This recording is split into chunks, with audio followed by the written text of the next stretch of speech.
Bonjour à toutes et à tous. Je suis Alexandre Bouillet, de Business et Décision, en charge des partenariats.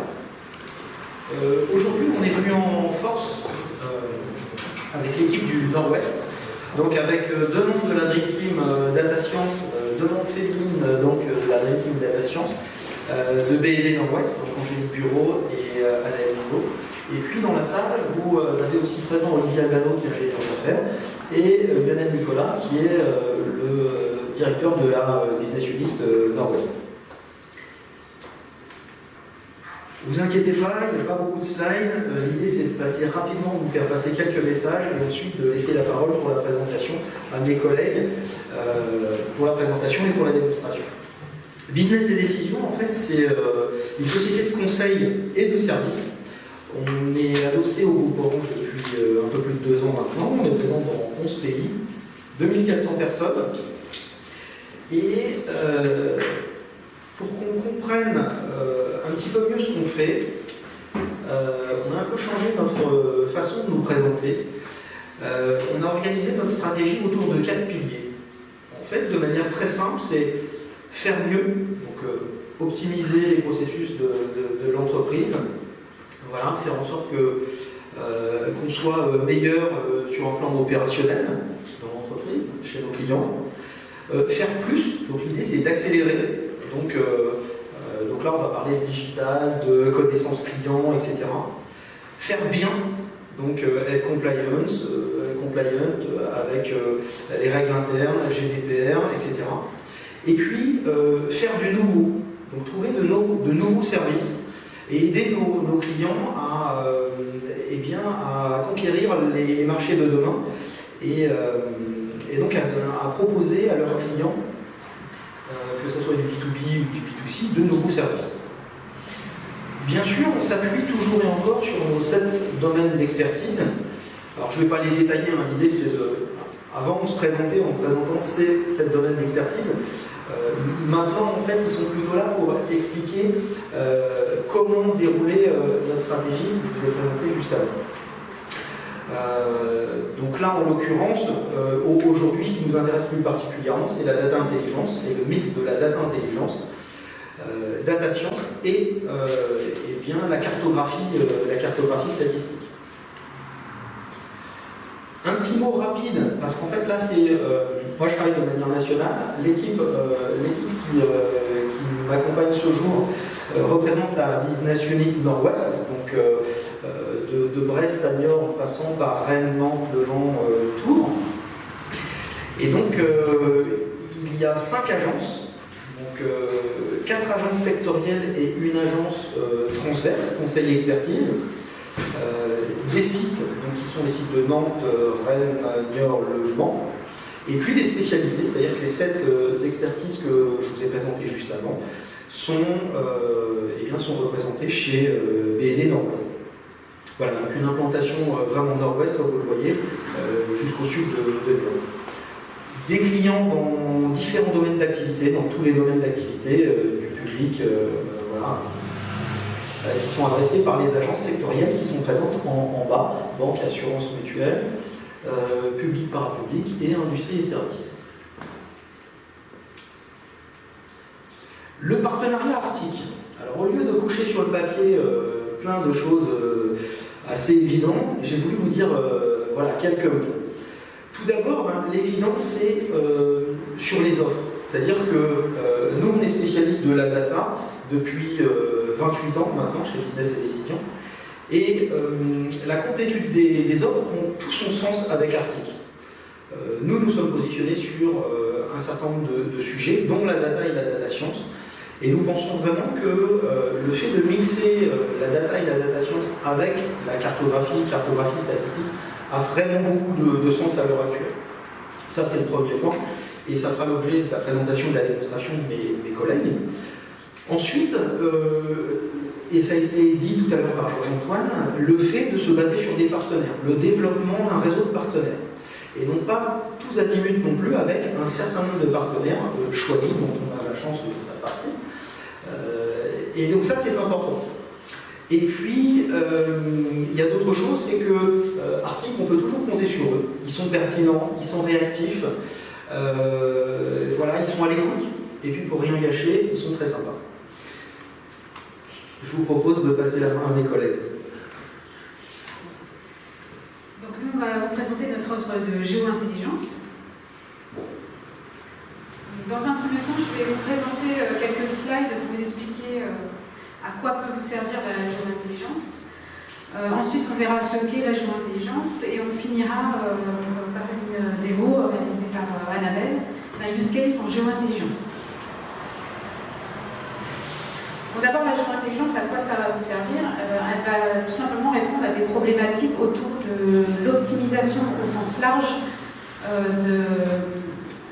des réseaux d'implantation ou des réseaux de distribution. Donc, que ce soit en termes de localisation, en termes de déploiement de moyens humains, en termes de simulation, de prévision de chiffre d'affaires,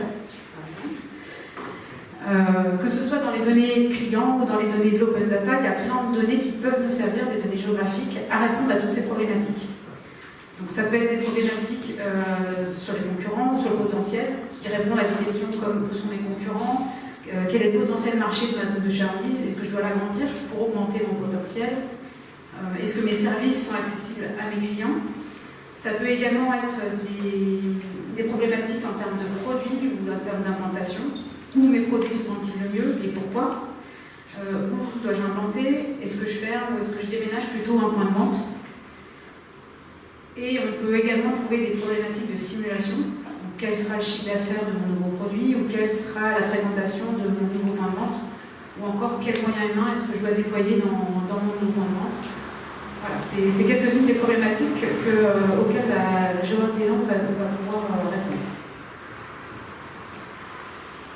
Donc la géo-intelligence, c'est quoi? Eh bien, tout simplement, c'est l'alliance de l'analyse géographique et de la data science pour répondre à toutes ces problématiques métiers.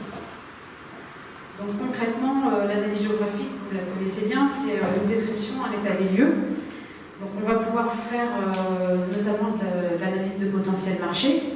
Pour ça, on utilise en open data des données de population, par exemple, des données d'économie ou autres.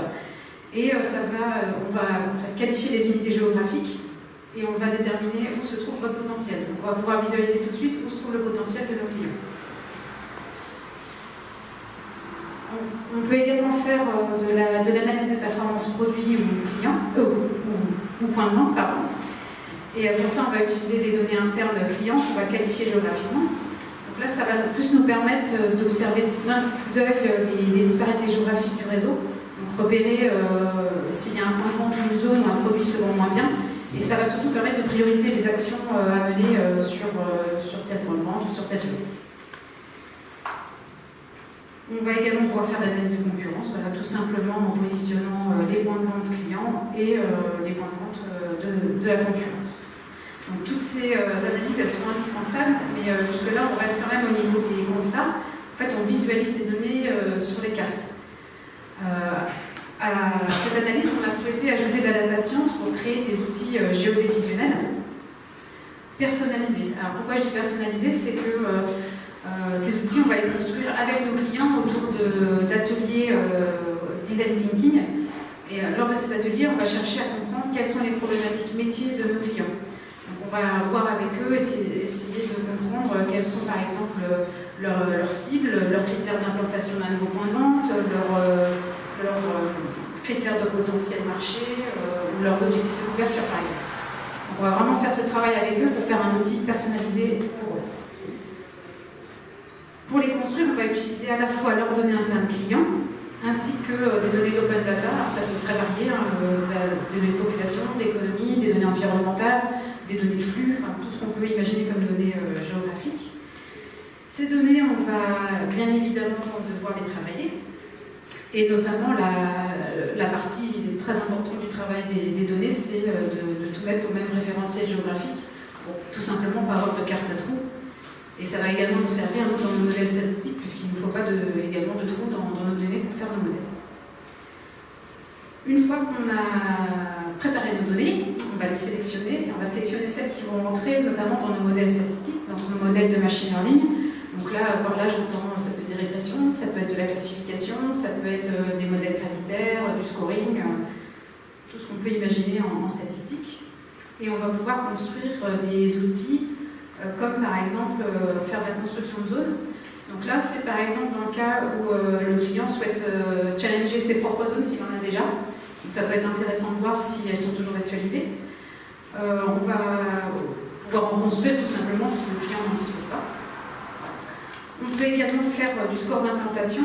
Donc comme je disais tout à l'heure, au cours d'atelier, on va essayer de comprendre quels sont leurs critères pour implanter un nouveau point de vente. Et en fonction, on va développer un modèle en fait pour calculer à quel endroit ils doivent se positionner. Donc on verra un petit peu plus tout à l'heure dans use case avec Annabelle quel type de score on peut faire. On peut également faire de la prévision de chiffre d'affaires, mais on peut également faire de la simulation, c'est-à-dire que si notre client a plusieurs choix possibles pour une nouvelle implantation, on peut simuler un chiffre d'affaires pour l'aider à savoir faire le meilleur choix en tout cas. Et on peut également faire des segmentations géographiques. Donc là, c'est plus pour de l'analyse de potentiel. Donc on travaille avec le client pour trouver quels sont les critères pour déterminer son potentiel marché. Et ça va nous permettre de l'aider à visualiser où se trouve ce potentiel, voir si ses implantations actuelles sont bien positionnées et voir où il pourrait avoir l'opportunité de s'implanter. Et ça va également nous permettre de voir comment déployer les moyens humains dans ces points de vente. Donc voilà pour quelques outils géodécisionnels qu'on peut faire avec la data science. Et ces outils, en fait, l'apport de la data science va vraiment nous permettre de proposer des outils d'analyse, des outils de simulation, de prévision donc, à nos clients comme accélérateur en fait, à leur prise de décision. Donc c'est vraiment ce point d'intérêt de la data science. Donc là, je vois intelligence, concrètement, nous ce qu'on propose, c'est une méthode d'aide à la décision avec des conseils, des préconisations et des outils géodécisionnels que le client va pouvoir confronter à sa connaissance métier, à sa connaissance du terrain, pour pouvoir prendre ses décisions. C'est également une approche géographique de l'analyse d'un réseau. Donc nous, on ne vient pas à la place des tableaux de bord, on vient vraiment en complément et on donne en fait un nouvel angle en fait, sur les données, une nouvelle vision. Et on vient également, comme je disais tout à l'heure, en complément d'une analyse géographique plus classique. On propose différents types de livrables à nos clients, donc soit des rapports d'analyse commentés, plutôt pour les directions. On propose également des supports, donc ça peut être des cartes, des tableaux, des graphiques, que le middle management va pouvoir intégrer dans ses présentations. Et on propose également des projets SIG, dans lesquels on pourra intégrer toutes les données qu'on aura préparées, plus les outils géodécisionnels qu'on aura construits ensemble. Et on va pouvoir, comme ça, les experts SIG clients vont pouvoir exploiter tous ces outils faits ensemble eux-mêmes. Voilà, je vais laisser la parole à Annabelle qui va nous présenter donc le cas d'usage vision maillage réseau pour optimiser vos implantations.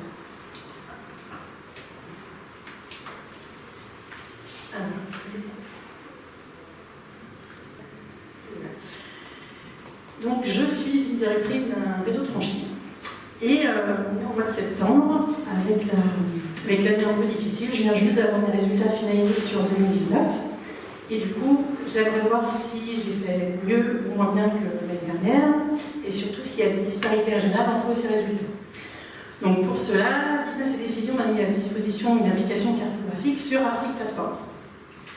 Donc sur le premier niveau, on visualise mes 5 régions, et les couleurs indiquent l'évolution du résultat entre 2018 et 2019. Donc ici, on voit très rapidement que la région Grand Ouest est celle qui a eu un moins bon résultat entre 2018 et 2019. Donc je vais directement zoomer sur cette région pour essayer de voir ce qui s'est passé. Donc ici, je visualise ma région Grand Ouest, et cette région, elle est découpée en secteurs.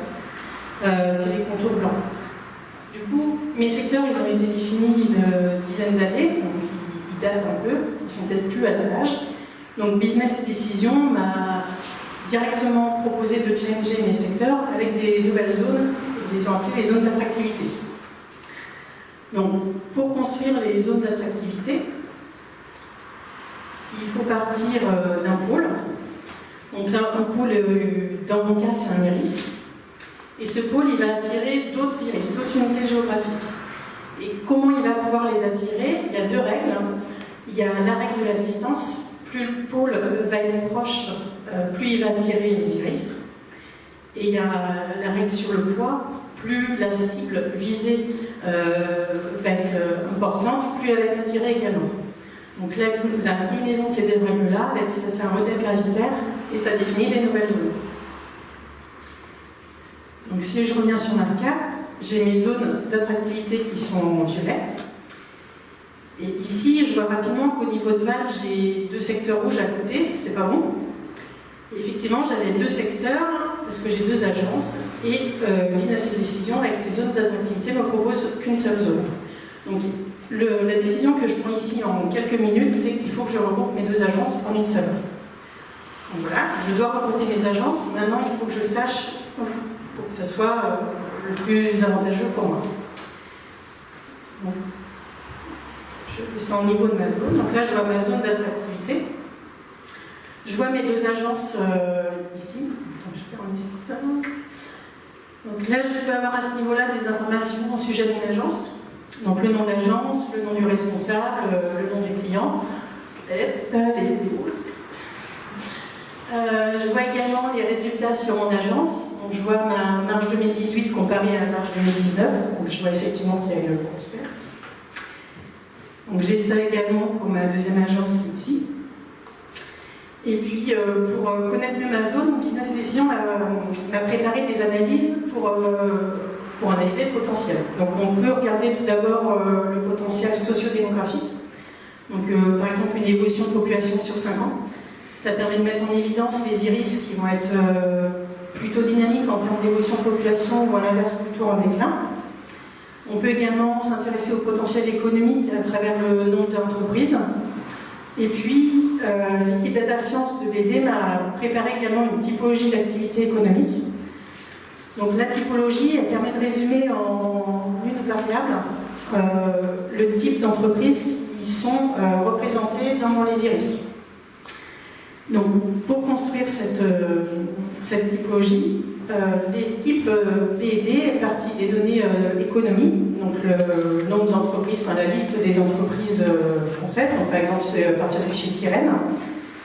Il y a beaucoup de nettoyage à faire tout d'abord sur ces données, et ensuite ils ont pu appliquer un modèle de classification ascendante hiérarchique qui regroupe en fait les entreprises, enfin les iris selon les entreprises, qui classent les iris proches entre eux selon les activités économiques, et ça nous donne une segmentation géographique. Ce qui permet après sur une carte de pouvoir visualiser sur une seule carte le type d'entreprise qu'il y a. Donc si on revient sur nos agences, cette agence-là, elle va être dans un iris représentée plutôt par des campagnes dynamiques, alors que mon agence de Vincent, elle est plutôt dans une des activités de centre-ville. Et puis ici, c'est le pôle de la zone d'attractivité qui, lui, va être plutôt dans une zone d'activité commerciale. Donc maintenant, je connais mon potentiel, donc je vais pouvoir passer aux préconisations. Donc pour les préconisations, Business et Décision, l'équipe Data Science, ça m'a calculé un score d'implantation. Un score d'implantation, comment ils l'ont construit? Ils sont partis des données de la population, ils ont pris des données de l'économie également, et ils ont pris également des données de la concurrence. Et des données de la concurrence, ils sont partis sur les 5 dernières années de la concurrence. Ça permet de voir en fait là où les concurrents étaient il y a 5 ans, s'ils sont partis des iris parce que ça ne marchait pas, ou si à l'inverse ils sont arrivés dans des iris pour maximiser leurs résultats. Comme ça fait énormément de variables, il y a un premier modèle de la régression PLS qui permet de sélectionner les variables qui expliquent le plus l'implantation des agences. Une fois ces nouvelles variables choisies, les baisses de variables, elles rentrent dans un deuxième modèle qui est la régression logistique. Et cette régression logistique, elle permet de répondre à la question: est-ce que l'enseigne doit être implantée sur l'iris, oui ou non? Et ce score d'implantation, il est accompagné d'une note de confiance. Donc, par exemple, les iris rouges, c'est l'agence devrait être absente dans l'iris avec une probabilité de 85% en plus. À l'inverse, les iris vert clair, vert foncé, ils vont être, l'agence devrait être présente dans l'iris avec une probabilité de 85% en plus. Donc, ici, si je reviens sur mon cas, je vois clairement 2 iris verts. Donc j'en ai une vert clair et une vert foncé. Donc maintenant, je sais que ma future agence, elle doit être potentiellement dans l'un des 2 iris. Donc comment faire pour choisir? Moi, en tant que directrice nationale, je ne connais pas plus le terrain que ça. Je ne vais pas pouvoir faire des simulations, ni connaître, je ne connais pas bien le terrain. Donc à cette étape-là, je vais pouvoir transférer ces connaissances-là à mon directeur régional, qui lui va pouvoir faire des simulations pour prendre sa décision. Donc, pour faire ces simulations, hop, je recharge, je vais allumer trop tôt. Pour faire ces simulations, l'équipe BD m'a mis à disposition un outil Wizard dans lequel on va pouvoir faire toutes ces simulations. Donc, dans cet outil, il va pouvoir sélectionner l'iris sur lequel implanter son agence. Il va pouvoir choisir la zone d'accès autour de sa future agence afin de vérifier si ses clients actuels peuvent toujours accéder à la nouvelle agence. Il va pouvoir également visualiser la marge prévisionnelle de cette future agence. Et enfin, pour sauvegarder sa simulation, il va pouvoir l'exporter en PDF. Donc, on commence par sélectionner l'iris du futur point de vente. Donc ici, il y a uniquement les iris qui sont sortis en OK aux préconisations. Donc, il en sélectionne un. Voilà. Donc, il a sélectionné. Ce qu'il y a aussi, c'est qu'il peut, lui, comme il n'a pas forcément eu accès à la classe, il peut visualiser les informations potentielles mises à disposition précédemment, comme l'évolution de la population, le nombre d'entreprises et la typologie de l'activité économique, s'il veut voir le potentiel. Donc, une fois qu'il a sélectionné sa future agence, il peut maintenant déterminer sa zone d'accès, donc soit par distance routière, soit par temps. Dans son cas, c'est bien rempli, c'est pile poil 45 minutes autour de l'agence, enfin les clients en moyenne arrivent de 45 minutes autour de l'agence. Donc il l'applique et il va pouvoir comparer les zones d'accès de ses agences actuelles, c'est les contours bleus, je ne sais pas quelle couleur vous voyez, et il va pouvoir les comparer avec la zone d'accès de sa future agence qui est mise en vert. Donc là c'est rassurant. Les clients, comme les zones se superposent plus ou moins, ça signifie que les clients qui accèdent actuellement à ces 2 agences peuvent aussi venir à la nouvelle agence. Donc la première étape elle est bien passée. Maintenant, il va pouvoir, un BD, le pôle d'adaptation, ça a pu comparer, calculer des marges prévisionnelles par des régressions multiples. Donc il va pouvoir maintenant comparer la marge cumulée de son agence actuelle, donc c'est la marge cumulée des 2 agences, il va pouvoir la comparer avec la marge prévisionnelle calculée grâce à la data science. Donc là on voit que la marge prévisionnelle elle est supérieure à la marge cumulée, c'est plutôt un bon signe aussi. Donc maintenant qu'il a fini ses simulations, il a eu tout ce qu'il voulait, il peut conserver sa simulation sous une carte, comme ça il peut la garder en mémoire. Il peut savoir, il peut garder en une trace, il y a le nom d'iris dans lequel on a simulé l'implantation, il y a les zones d'accès qui sont gardées en mémoire, il y a la marge cumulée et la marge prévisionnelle. Et là, il peut recommencer s'il veut l'autre simulation, donc là avec le 2e iris qu'il y a, mais s'il y avait 5 iris, il pourrait en faire tranquillement. Voilà pour le démonstrateur. Donc, maintenant, il n'a plus qu'à se renseigner en fait sur les opportunités immobilières qu'il a à disposition pour voir si c'est mieux dans un iris ou un autre. Enfin, il va pouvoir prendre ses décisions à partir de toutes ces simulations. Donc, en synthèse, si je reprends sur l'offre Géo-Intelligence, la Géo-Intelligence, c'est l'alliance entre la géo et la data science. Notre offre, elle s'adresse à tous les secteurs, que ce soit secteur public, banque, assurance, industrie, service.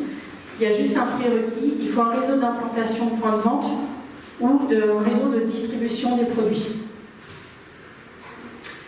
C'est une méthode d'aide à la décision, donc c'est vraiment une approche géographique de l'analyse d'un réseau d'implantation. C'est vraiment une méthode de conseil, comme l'a dit Angélique tout à l'heure.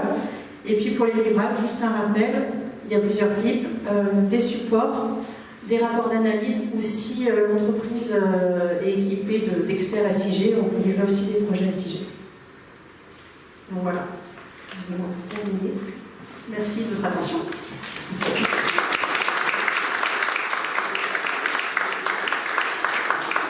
Oui, vous avez des questions?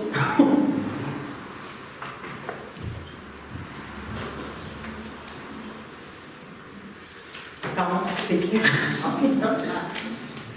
que vous avez essayé d'autres outils de marché? Oui, ça fait maintenant toutes les deux près de 10 ans que l'on travaille dans ce domaine-là. Et c'est vrai que Arctic est de loin le meilleur outil qu'on ait testé.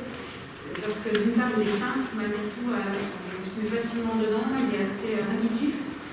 Et il a plein de fonctionnalités. Donc il y a un bon compromis entre la facilité et toutes les fonctionnalités. On a souvent été confronté à des logiciels qui peuvent être gratuits, mais hyper compliqués ou avec très peu de fonctionnalités. Donc on a la salle dedans, on ne peut pas faire ce qu'on veut. Et à l'inverse, des logiciels qui, eux, sont très complexes là-dedans. Des fois, des prix très... Et puis pour être tout à fait honnête, c'est que Arctic est un choix. C'est-à-dire que si un client qui a un outil de SIG géodécisionnel depuis 20 ans nous demande de faire cela, on le fera peut-être moins vite, moins facilement, mais on le fera. Mais par contre, notre offre, elle est basée sur Arctic et on n'a qu'une offre et elle est avec Arctic. Et avant de faire tout ce travail d'analyse statistique et géographique, est-ce que vous avez demandé au directeur local, régional, là où il verrait l'implantation de la nouvelle agence, avant de lui donner toutes ces informations-là pour voir si l'analyse apporte une valeur ajoutée par rapport à l'instant? En fait, ce qui se passe souvent, c'est que oui, effectivement, le directeur qui est implanté, il va avoir une idée de là où il va implanter ces deux agences. Il a déjà une idée. Moi, en fait, ce qu'on fait, c'est qu'on lui permet de conforter son idée, de montrer qu'il y a des chiffres, ça va appuyer sa décision. Ça va montrer que oui, lui, il sentait que c'était là, et nous, on va lui confirmer, oui, vous avez raison, il faut aller là. Donc dans votre cas, dans votre présentation, ça se recoupait? Comment ça? Dans votre présentation, ce cas pratique, ouais. Ça se recoupait? Ouais, Dans d'autres cas, ça peut ne pas être le cas, et dans quelques cas, ça peut infirmer, bien évidemment. Mais il y a toujours l'humain est important, c'est-à-dire que la communication, l'humain est totalement intégré dans ces méthodologies-là, parce qu'en effet, je vois que vous voulez en venir, on ne peut pas arriver en disant, bah voilà, plombe, la solution c'est ça. Il faut tenir compte de l'expérience des locaux. D'autres questions?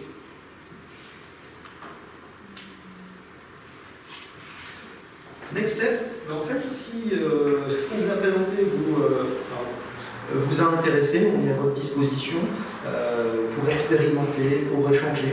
On est là toute la journée avec vous pour éventuellement aller plus loin et imaginer la valeur qu'on pourrait vous apporter grâce à notre pôle data science géodécisionnel. Et puis, le temps qu'on finisse notre présentation, n'hésitez pas à aller sur notre blog, blog.businessdecision.com. On a tout un tas de posts, d'articles très intéressants sur différents sujets autour de la data et du digital. Un grand merci à vous, mes chers collègues. Merci à vous pour votre attention.